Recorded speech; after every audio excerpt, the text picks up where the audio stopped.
Hi guys! In the previous video, I've talked about 10 traffic related things that were very different from Europe. Here's a couple of more to the list. Number 1. Highways are going through and not around the cities. Here in the EU, the concept is that the traffic should avoid cities. Therefore, major highways go around them. In the US, there is no intention to free the cities from heavy traffic.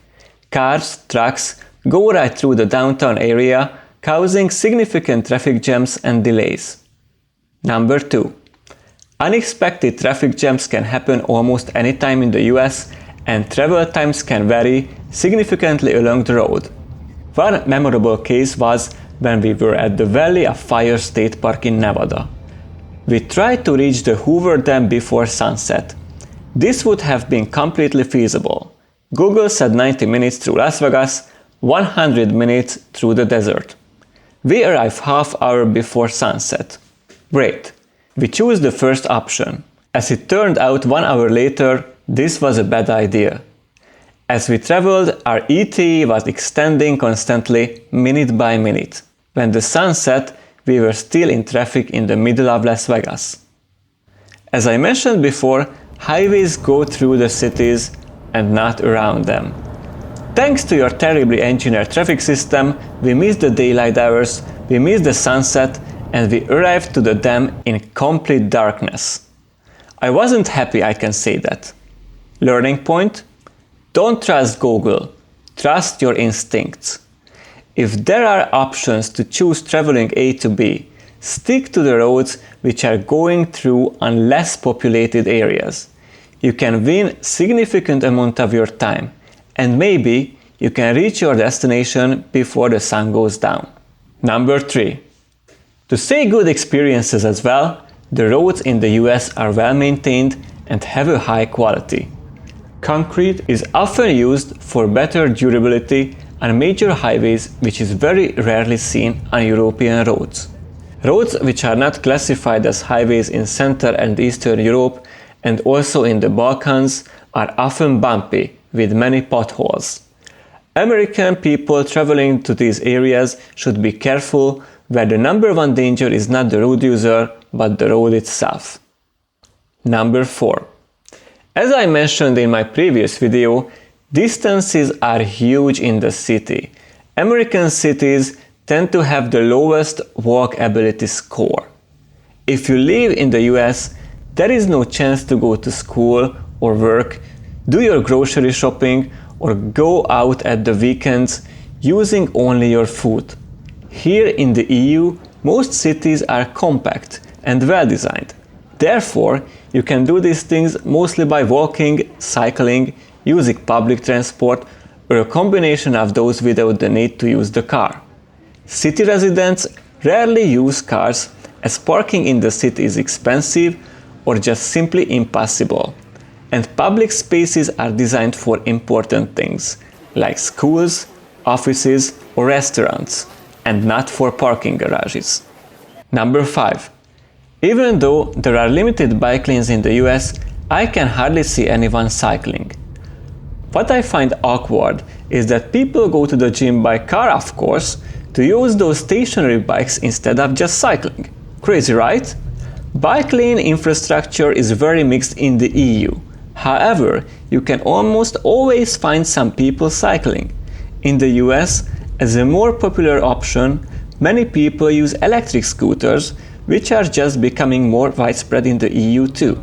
Number 6. When I was walking along those multi-million-dollar houses at the Hollywood Hills, I was shocked that there is no pavement next to the road. Americans allocate as much space as possible to cars, but when it comes to bike or pedestrian infrastructure, they are really cheap. Not just in Hollywood, everywhere. Number 7. What I find dangerous while driving in the US is the red turning signals on the back of the cars. It is hardly noticeable as they have the same color as the brake lamp or the driving lamp.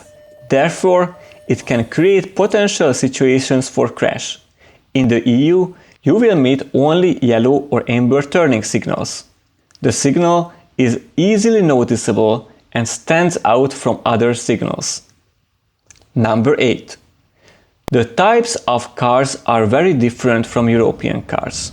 If you go to Europe, you will meet mostly small or mid-sized sedans, hatchbacks, station wagons, and some newly increasingly popular SUVs. In the US, the ratio for SUVs is much higher. There is one segment which is quite rare in Europe: the pickup trucks. These vehicles were designed for farmers. On the other hand, many people are using them who are not even close to agriculture. This vehicle is unsuitable to transport everyday goods on an everyday basis. I remember we almost crashed into a stopped pickup truck in the middle of the highway while we were cruising at high speed. Why? Well, the cargo area is of course open and therefore exposed to bad weather conditions and high wind on the road. As a result, goods and packages can easily fall out, typically in the most awkward and most dangerous situations. This type of vehicle is not just unsuitable for most users, but thanks to their unnecessarily strong engine, one of the biggest air polluters among the cars in America. Number 9. On gas stations in the US, you have to pay first and then fuel. In the EU, you are allowed to fuel first and then pay the bill. However, it varies country to country. Number 10. The traffic light is on the other side of the road in the US, which has pros and cons. It has better visibility, however, if you are turning, it can be misleading, as you might think that you are going through a red light. In the EU, you will find the traffic light before the intersections and not after. Number 11. The traffic light changes from red to green instantly in the US. In the EU, before it turns green, the yellow light will also appear for a second or two. The main reason behind that in the EU, most cars operated with manual transmission. Therefore, it takes some more time to launch. Fortunately, it is slowly going away as more and more cars are equipped with the much more convenient automatic transmission. However, it is not known when the yellow light sequence will be removed from the traffic lights. That was my last point. If you have more experiences, agree or disagree with my points, don't forget to mention it in the comment section. I'm planning to upload more interesting stuff on a weekly, bi-weekly basis, so if you don't want to miss anything, please subscribe to my channel. Thank you and have a nice day.